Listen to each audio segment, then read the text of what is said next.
Joining us now is a man who is synonymous with Colts success. He's a Hall of Famer, Ring of Honor member. He's an author who wrote the book, From Gold Teeth to Gold Jacket, a story of his life in football and business. Not only is he an incredible football player, obviously, he was an incredible teammate. Everybody loved him. Great businessman. And to be honest, I'm incredibly honored that he's on the show right now. A man who was in Las Vegas for Jeff Saturday's debut as a head coach for the Indianapolis Colts, former teammate of Jeff Saturday, legend around Indianapolis and the NFL as a whole. Ladies and gentlemen, Edgerrin James. Yeah! Yo, what's up? What's up? What's going on? Edge, what's going on, man? And obviously, there. Hello, how you doing, Edge?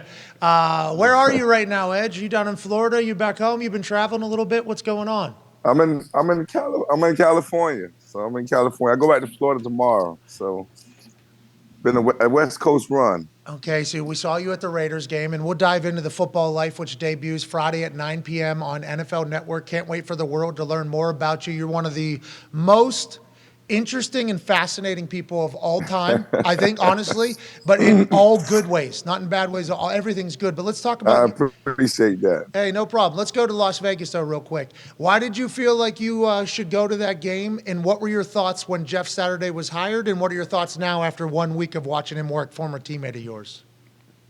Well, the hire, I'm like everybody else. I was surprised about the hire, but I love it. I think, man, this is America, man. Everything we create in life we want to live. There's no rules. There's no right or wrong way. I know a lot of people like to go a traditional way, but man, some things you just feel it. And I think Mr. Ursay, he just felt it. But he has some insurance because he got 2 head coaches on his staff, so he has everything protected. So it wasn't something that seems unusual. You need somebody that could grab those guys and get the guys headed in the right direction. But they actually have a good team. The roster is a pretty good team. So I'm not surprised, and I'm happy that it happened. And as far as me going to Vegas to support, man, that's my teammate, man. And anytime you get one of yours, I always think it's important to get up there and get behind them because that's the organization has always been good to me. Jeff Saturday's a friend. And you want to see them have success, and anything you can do, you always want to support, and you have to get behind them. And I love the move. I love what Saturday did. He brought something to that team that obviously it was missing, and now we just want to see how it goes. You feeling obligated to go support him is the reason why every human that has ever worked with you or played on the same team as you fucking loves you. I can't wait for the world to learn more about that on Friday. When did you talk to Jeff before the game, and did he seem like the same old Jeff? Was there ever a moment where you thought he was nervous? Did he seem confident? What was it like as former old friend, former teammate of his, watching him get ready for his head coaching debut? No, I just called him, congratulated him, told him good luck. That's all you need. It's football. Any football player knows that you have a routine. And a lot of times you can sit up and say you don't have experience in other things, but man, your experience is being a football player, being out there ever since you was 8 years old. You understand what it takes. And if you've been around great coaches, you adapt a lot of their habits. And in the conversation, even when Jeff was talking to the team, I heard a little Tom Moore come out of here. I heard a little Tony Dunn. You can start seeing a lot of those coaches that you've been around in the locker room. You start hearing some of their quotes, and that was pretty interesting. So a guy like that, he's picked up so much from some of the great coaches, and all he did was just kick it down to those players. And when I heard him say, who goes the hardest, the longest will win, that was Tom Moore. So it was great. You know what I'm saying? So it's fun to be in there, and man, I'm excited for him. And hey, man, this probably the new wave of how you do things. You got to have that it factor. It's not so much of experience; it's the it factor. Yeah, Jeff Saturday got it. It could be the next blueprint, too, which is what a lot of people, just couldn't even fathom whenever they were losing their mind about him getting hired over the other head coaches that you had mentioned on his staff there. Whenever he gave out the Victory Monday, too, I was like, that's the first thing he thought of. Oh, man. Yeah, first thing he thought of when we win. You got to love that. Yeah. Every player loves Victory Monday, man. It's November, Victory Monday. But, hey, Pat, that might be the new formula. Get some former coaches to be your assistants and get some guys that can just rally the troops as the one that gets in front of the microphone. Let the coaches coach on the offense and the defense, and let the Saturday get up there and get the guys together because the guys need to be pulled together. And sometimes you get certain people that can pull them together.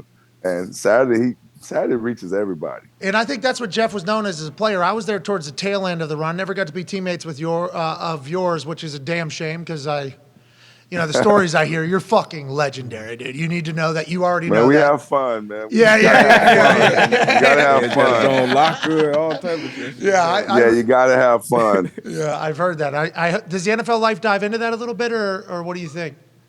Nah, I don't go into that, but it's so that means we have more to tell. We didn't get it all. we have more. So hey, tell one of the other big networks or somebody who wants to do something even bigger. And we still have more room. There's more to edge. Yeah, I don't think that would have to be a 55-piece documentary, from what I've been told, to really cover the docu-series. Yeah, exactly.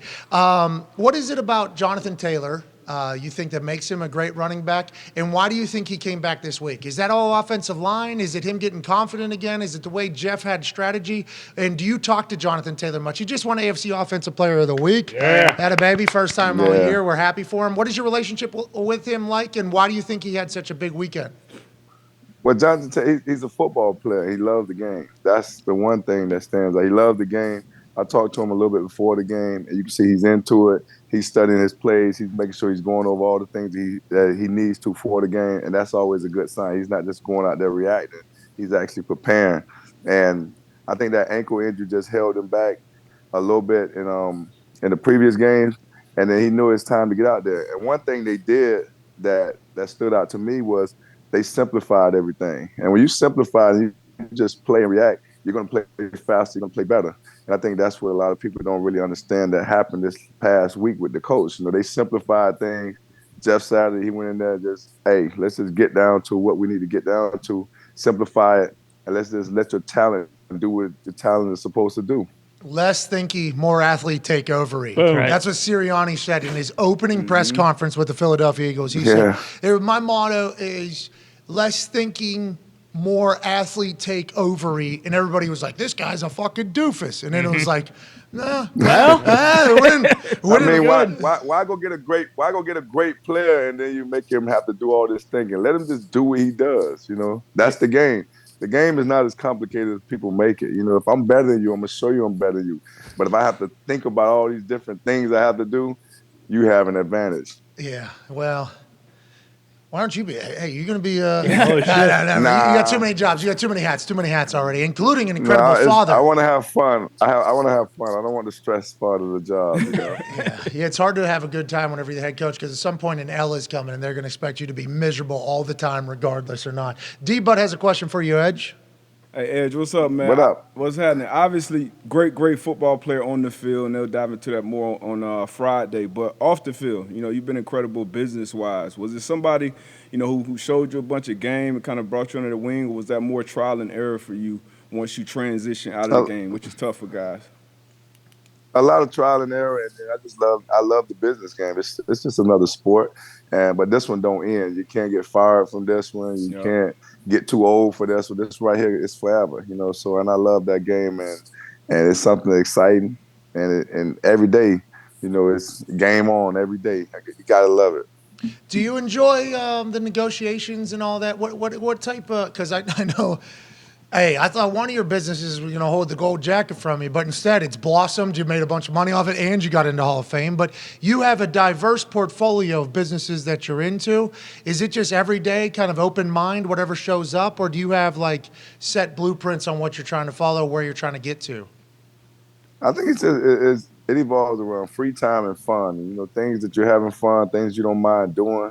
Those are the things you're looking for. If there's opportunity, you're always looking for, okay, there's an opportunity here, there's an opportunity there. So I'm just open to everything. I think just doing one thing all the time is kind of boring. So it's more of it's like a mixture of making funds but having fun. So it has to have both of those in the mix. Bars. Hey, maybe we get into rapping next. Ty has a question for you, Edge. Go ahead, Ty. Edge, going into the Hall of Fame recently, I assume you did a lot of reflecting then, but when you're going through your football life and you're kind of, mapping that out, is there anything from your career that you maybe gets lost in the shuffle and you forgot oh man, I was really fucking nice and I forgot that I did this? Or is it the kind of thing where because you just went into the Hall of Fame, you kind of had all that reflection and, you're a Hall of Famer, so obviously you know how good you were? I mean, you lived it, so you lived it and you just go through it and you're like, man, this right here was actually pretty dope. But when you start looking at the football life, it starts to bring back, a lot that it took to actually get there. And it's like, man, I could have had more yards or I could have done this or, it's all those things you look at. But at the bottom line, it comes down to, it really didn't matter because you still got to where you wanted to get to. And the story is going to be what it's going to be. I love at the Hall of Fame, whenever you told the story about going out with everybody and driving everybody, and they thought you were drinking, and then you drop everybody off at the houses or whatever at 2:30, then you're going into the gym. You're getting another hour in afterwards, and was like, hey, you were out and about with that crowd. You're able to build up the chemistry with your teammates. You're able to build up the camaraderie, but then you're also putting in the work of the people who are robots and can't necessarily do that. You're an anomaly, dude. I hope you know that. I can't wait to watch NFL films and kind of see even more of it. Tone Diggs has a question for you, Edge. Edge, does the football life dive into your time at the U? And obviously, you said you're not going to be coaching, so you're not going to go coach the U. But what former teammate, what former U player should be the head coach of the U to turn that thing around? Well, we have a coach right now. We have a staff that's put together. So it's just a matter of us getting the right players. So we have to see this thing through right now. We're just not getting started, so we can't jump ship Hey, they like stink. that. Hey, they stink, dude. Say Ed Reed. We have to get players. You have to get players. College football is about players. If we can keep South Florida players in South Florida, we'll win national championships every year. That's the problem. Everybody's coming and picking our product. Hey, like we mold them at the youth football, and we do real well with them in high school, and then the big schools come and drop that bag on them and take them from us. Yeah, no, you need to get that guy that Shapiro. was doing Shapiro. We need to get Shapiro back in there. Shapiro, he's doing time, and now it's vacation. Hey, now that I'm part of the college football world and I get to hear the conversations behind the scenes, for College Game Day, it's like the thoughts on what Cristobal was going to do, and also the assistant from Michigan who was the best assistant in all of college football last year. And what it was like at the beginning of the year, everybody was like, hey, Miami's back, Miami's back, Miami's back. And then like phone went out. 5-6 weeks in there, he said his phone went out. Your phone went out. I didn't catch the whole question. Oh, okay. What I was saying is, phone going. You hear me now? Yeah, I can hear you. Okay, so at the beginning of the season, it was like, hey, Miami's back. We're going to do this whole thing. Cristobal is hired. Another assistant coach is hired. They got guys. And then like 5-6 weeks into it, they're like, did they make a massive mistake? Is Miami ever going to win again? It's crazy to hear how the conversation goes in college football. But if Miami can be back, that's great for all of college football. I hope it happens. I hope. You have to get players. You can't just bring it. You can't just bring in coaches and think it's going to actually change everything. You still need players. You have to get players. We need to get the players. Yeah, well, hey, is Ed Reed going to figure it out? I think so, right? Ed will figure it out.